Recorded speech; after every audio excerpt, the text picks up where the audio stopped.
Does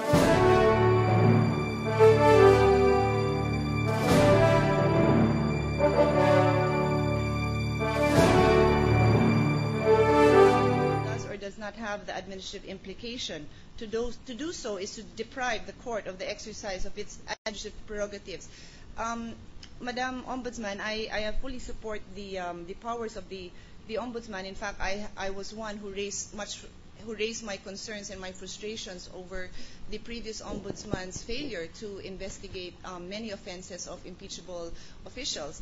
But I would just like to seek Her Honor's position on this, because again, we are groundbreaking, we are paving the way for, we are setting precedents for future impeachment proceedings. And has Her Honor had the opportunity to look at this so that we can, this will not be an issue today or in the future with respect to investigations of justices themselves?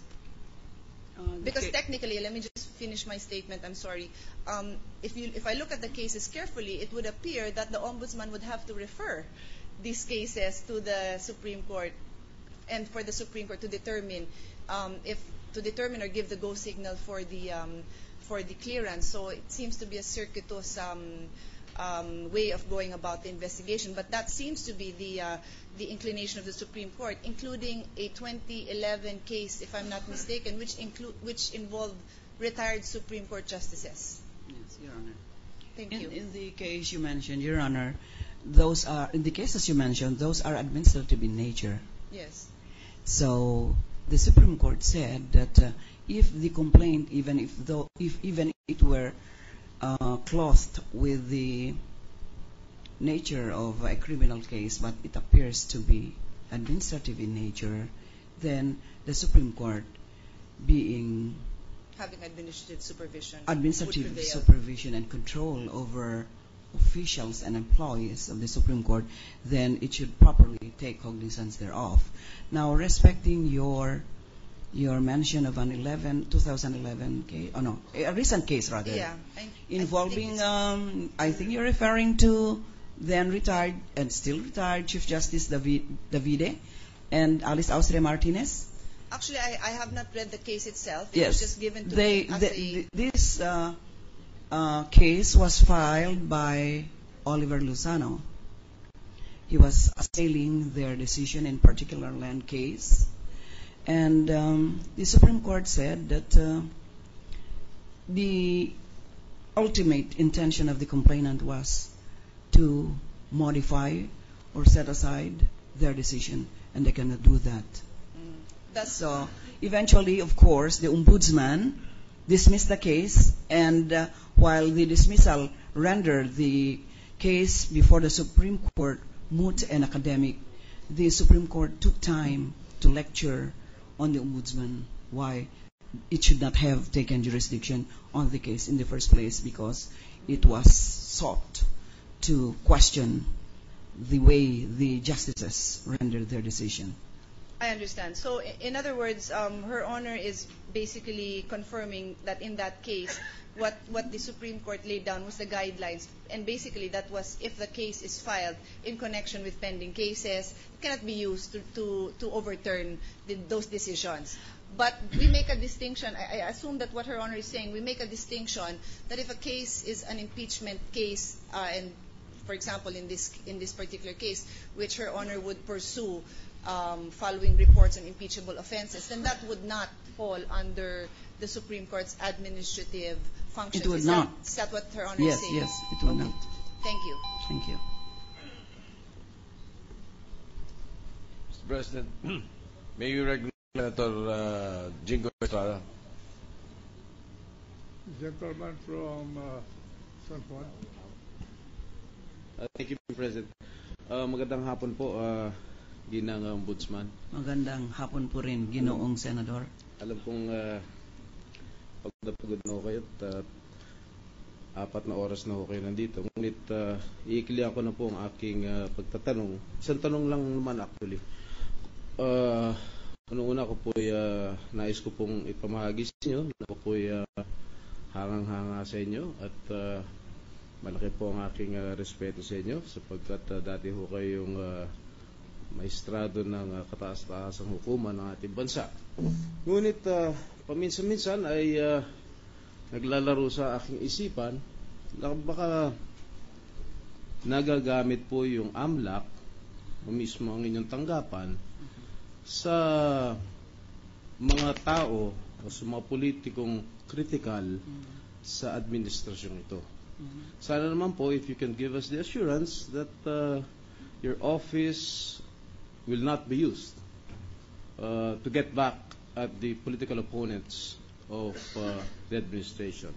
Sapagkat, halimbawa, meron pong senador dito, meron congressman na bumatikos sa halimbawa kay Pangulong Noynoy at utusan kayo ng Malacanang, oy, tingnan mo yung records niya sa bangko, gamitin mo yung AMLAC para ipitin itong senador o congressman ito.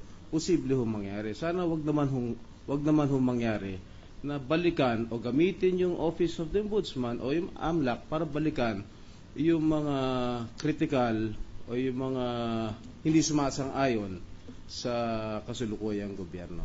Can you assure us of that, Madam Ombudsman? Mr. President, Mr. Senator, rather, I would not jeopardize my 40 years of government service spotless. I am immodest to say that by allowing myself to be a tool of anyone in order to get back at certain persons against whom that anyone is sore at. I will assure you that. Kaya nga po ako hanga-hanga sa inyo, Ginang Ombudsman. Marami pong salamat, Ginoo. Isang katanungan na lang po. Kasi kanina, tinanong po ni Senator Honasan kung hiningan nyo, kung hiningan nyo yung assistance ng AMLAC dito sa kaso ni Chief Justice Corona. Tama po ba? Yes. Yes, alright. Tama po. Kasi meron akong kilalang isang high-profile na kaso na respondent. Alam ko meron ho yatang complaint sa inyong tanggapan. Tatanungin ko lang ho sana kung if you sought the assistance of the AMLAC regarding the case of Gloria Macapagal-Arroyo.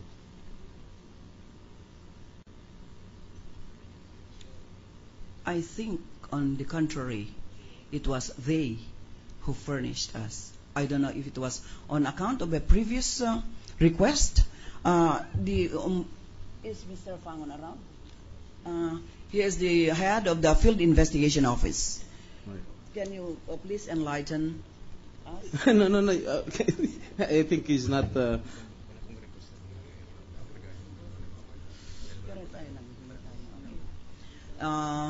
Assistant Ombudsman Fangon says there is no request, neither is there a transmittal. But there is a complaint against her. There is. There are several, Your Honor. In fact, I have dismissed 1 or 2 complaints against her. What is the nature of the complaint? Is it about graft and corruption? Well, the bottom line always is graft and corruption. Yeah. But so, did you not seek the assistance of the AMLAC? Well, first, Mr. Senator, the procedure in the office is we evaluate a case. There's this case build-up. If after case build-up, we believe that the President or any respondent for that matter should be subjected to preliminary investigation, then we seek assistance of other officers in order to. Otherwise, if on the face of the complaint and on the basis of documents submitted and on the basis of preliminary investigation, preliminary evaluation rather, we find that there is no reason to go on, we dismiss it. Thank you. Motu proprio. Thank you very much, Madam Ombudsman. That's all, Mr. President. Okay. Mr. President, may we recognize Senator Francis Escudero? The gentleman from Sorsogon. Thank you, Mr. President. Thank you, distinguished Majority Floor Leader. Magandang gabi po, Madam Ombudsman. Magandang gabi po, Ginoong Maikli po lamang ito. Senator. Alam ko po, pagod na rin po kayo. Nabanggit po ni Senator Santiago kanina na anumang investigasyon ninyo ay may kinalaman dapat o kaugnay ng isang balaking impeachment complaint kung sakasakali ng Kamara de Representantes. Pwede ko po bang matanong, may nasubmit na po ba kayo sa House of Representatives na report o ulat kaugnay sa mga bank accounts at deposits na ito ni Chief Justice Corona? Last Friday, I sent an investigation report. Can you kindly furnish us with a copy of the same, if that would be possible? Ang layunin ko po rito, Madam Ombudsman, baka ho mas maliwanag at klaro yung paglalathala doon para mas...